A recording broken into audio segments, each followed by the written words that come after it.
අටමස්ථානාධිපති හිමියන් ගැන පොඩි ප්‍රශ්නයක් යනවනේ. බාල වයස්කාර දැරියක අපහරණය කිරීමේ සිදුවීම හා අතවරයට ලක්වීම සම්බන්ධයෙන් ඒකත් එක මම නිකන් පොඩි දෙයක් කියලා දෙන්නම්. හරිද? මේ අර කාන්තාවන්ට තියෙන පවර් එක. මොකද්ද මේ? අපි කියනවා no means no කියලා. දැන් සාමාන්‍යයෙන් දෙන්නෙක් අතර නැත්නම් සෙක්ස් කරනවා කියන එක ගත්තොත් එහෙම ඒක දෙන්නගෙම සොව කැමැත්තෙන් සිද්ධ වෙන්න ඕන දෙයක්. හරිද? අපි කියනවා කන්සෙන්ට් එකත් එක්ක. හරිද? කන්සෙන්ට් එකත් එක්ක සිද්ධ වෙන්න ඕන දෙයක් තමයි සෙක්ස් කියලා කියන්නේ. හරිද? ඒ ගැහැණු කෙනා ඔයාගේ බිරිඳ වෙන්න පුළුවන්. ඔයා යාළුවා ඉන්න ගෑන් ළමයා වෙන්න පුළුවන්. ඊට පස්සේ කවුරු හරි අඳුරන යෙහෙලියෙක් වෙන්න පුළුවන්. එහෙම නැත්නම් එයා ගණිකාවක් වෙන්න පුළුවන්. හරි සෙක්ස් වර්කර් කෙනෙක් වෙන්න පුළුවන්. මේ කවුරු වුණත් අපිට අයිතියක් නැහැ. එයාලගේ කැමැත්ත නැතුව.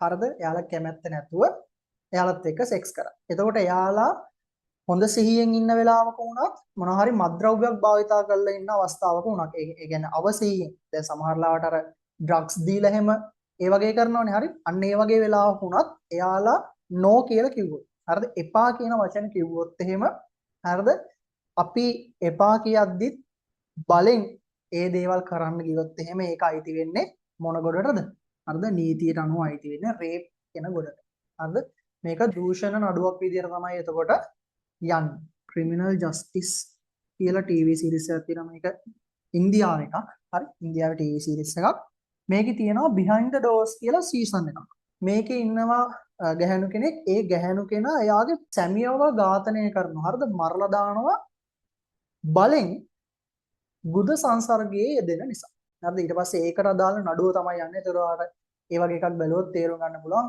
කොහොමද නීතිය කියන එක ඒ ගැහැණු කෙනාගේ පැත්තේ ඉන්නේ කියන එක ඒ වගේම ඔය අමිතාබ් බච්චන්ගේ තව ෆිල්ම් එකක් තියෙනවා හරි පින්ක් කියලා මේකෙදිත් වෙන්නේ ඒ වගේම දෙයක් තමයි හරිද මේකෙත් ඔය ගැහැණු ළමයිත් මොනවද තුන් දෙනෙක් වගේ ඉන්නවා හරි ඒකෙදිත් ඒ ගැහැණු ළමයි එපා කියද්දි බලෙන් සෙක්ස් කරලා ඒක අදාළ නඩුව තමයි යන්නේ හරි තව එකක් තියෙනවා මම මේක ඊයේ බැලුව එකක් හරිද 2026 එකක් හරි ඉයුෆෝරියා කියලා හරි මේකෙදි වෙන්නේ ඒ කෙල්ල ඉන්නවා ඒ කෙල්ලව අරගෙන යනවා ඒ කෙල්ල යනවා ක්ලබ් එකකට ඒ ක්ලබ් වල හැම වෙලේම මද්ද්‍රව්‍ය ගණන් තියෙන. ඒතර කොල්ලෝ ටිකක් මෙයාට බලෙන් මද්ද්‍රව්‍ය ගණන් දේවල් කරලා එයාව දූෂණය කරනවා.